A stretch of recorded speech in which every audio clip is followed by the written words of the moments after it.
Of course, you know the songs. I mean, Don't Stop Believing, Separate Ways, Any Way You Want It. They're practically the soundtrack to, well, everything. But what you probably don't know is the 50-year saga behind the music. A story of genius, sure, but also total failure, and now all-out corporate warfare. So let's get into it.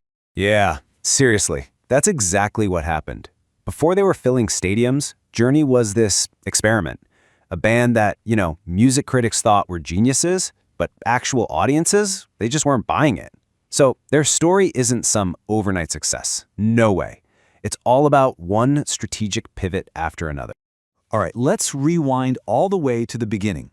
Act 1. You've got this supergroup of San Francisco's absolute best musicians. I mean, these guys were fresh off playing with legends like Santana. They get together to create something totally new, and yeah, the only problem was, nobody wanted it. It's true. They were actually put together by their manager, Herbie Herbert, to be a backup band for other artists. Think about that. The core of the group was guitar whiz Neil Schon and keyboardist Greg Rowley, both straight out of Santana's band. So you have these absolute virtuosos who were supposed to just be in the background. But, well, their talent was just way too big to stay hidden. And you can hear it on their first 3 albums. They were just a masterclass in musical skill. We're talking really complex arrangements, long jam session-style guitar solos, the whole deal. They were a band for other musicians, all about instrumental firepower. Catchy pop songs for the radio? That wasn't even part of the conversation. And, well, the charts from back then tell the whole story. Just look at this. For all that incredible talent, they were a total commercial disaster, peaking at number 138, then 100, then 85. I mean, they were barely making a ripple. The record label saw exactly where this was going, and that's when things got really dramatic. And that brings us to Act 2. Journey is basically facing the end of their career before it even got started. They were forced to make a choice that wouldn't just save the band, but would literally change the sound of rock music forever. The label didn't mince words. They basically said, look, these instrumental jams aren't selling records. You guys need a frontman, a voice, someone who can deliver radio hits. They had to go from being this musicians band to a straight-up pop band, and the pressure to do it was just huge. So what happened? Well, here's the result of that pressure. They find this singer named Steve Perry, who has this incredible, soulful voice, kind of like Sam Cooke. And just look at the numbers here. The proof is right in the pudding. Their last album with Greg Rowley singing only got to number 85. Perry's very first album with them, Infinity, it shot to number 21 and sold 3 million copies. So yeah, the pivot didn't just work, it was a total explosion.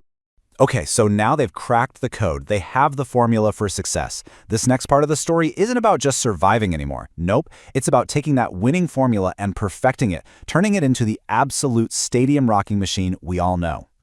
But before they could do that, there was one more crucial piece of the puzzle. The founding keyboard player, Greg Rowley, was just completely burned out from all the touring, and he decided to quit. But, and this is key, before he left, he handpicked his own replacement, a guy named Jonathan Cain.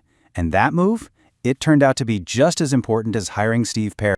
And this is where the story gets really amazing. You want to know where their most famous lyric came from?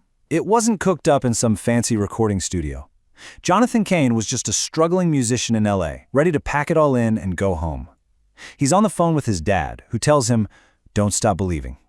Cain writes that phrase down in a notebook and brings it with him to his very first writing session with the band. And the result of that little piece of fatherly advice? The album Escape.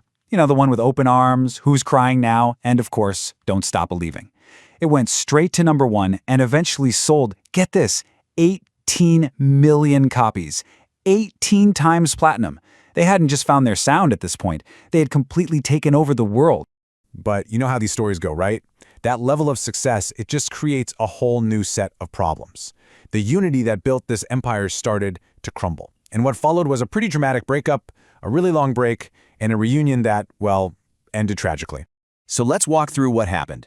By 1986, Steve Perry had pretty much taken over, even firing the original bassist Ross Valerie and drummer Steve Smith. Just a year later, the band goes on a long break. Then, in '96, they get back together for what looked like a hopeful reunion, the album Trial by Fire. But right before they could go on tour, Perry injures his hip. Badly. He needed surgery, but refused to get it. The band basically gave him an ultimatum, and he decided to just leave for good. So, Here's the million-dollar question. With the iconic voice of Steve Perry gone forever, how on earth did Journey even survive? Well, not only did they survive, they staged one of the most unbelievable and totally modern comebacks in the history of music. So how'd they pull it off? Well, Neil Schon was getting super frustrated trying to find a new singer. They tried a couple of guys, it didn't work out. Then, late one night, he's just scrolling through YouTube and he stumbles on these videos of a singer in the Philippines, a guy named Arnel Pineda. And Pineda is just flawlessly belting out Journey's hardest songs. It was a total digital age Cinderella story. They flew him out, he got the job, and he just breathed new life into the band. And right around the same time, something else amazing happened. Pop culture basically handed them the other half of their comeback. While they were finding this new voice, their biggest song was having this huge revival. First, it was in the super controversial finale of The Sopranos, and sales shot up almost 500% overnight. Then the show Glee used it and turned it into an anthem for a whole new generation. Don't Stop Believin became bigger than the band ever was. Which brings us to today, and one last, pretty shocking chapter in the Journey story. You'd think with their legacy totally secure and a massive touring business, they'd be set, right? Wrong. The band turned on itself. It stopped being a band of brothers and became more like a corporation at war over a billion-dollar brand. The first big red flag popped up in 2020. The two guys left in charge, Neil Schon and Jonathan Cain, they actually fired longtime members Ross Valerie and Steve Smith. They accused them of trying to stage a corporate coup to take over the Journey trademark. Now that lawsuit eventually got settled, but it was a huge warning sign of the ugly fights that were still to come. And then, the two leaders turned on each other. In a lawsuit from 2024, Jonathan Cain accused Neil Schon of just insane spending on the company credit card. The allegations are jaw-dropping, maxing out a $1 million American Express card, booking $10,000 a night hotel rooms, chartering private jets for personal trips. The partnership that wrote Don't Stop Believin had just completely fallen apart. The fighting got so toxic that the two guys who owned the band 50-50 couldn't agree on anything, and it was threatening to shut down their entire touring business. So in a move that you just don't see with rock bands, a court in Delaware had to step in. They appointed an independent custodian.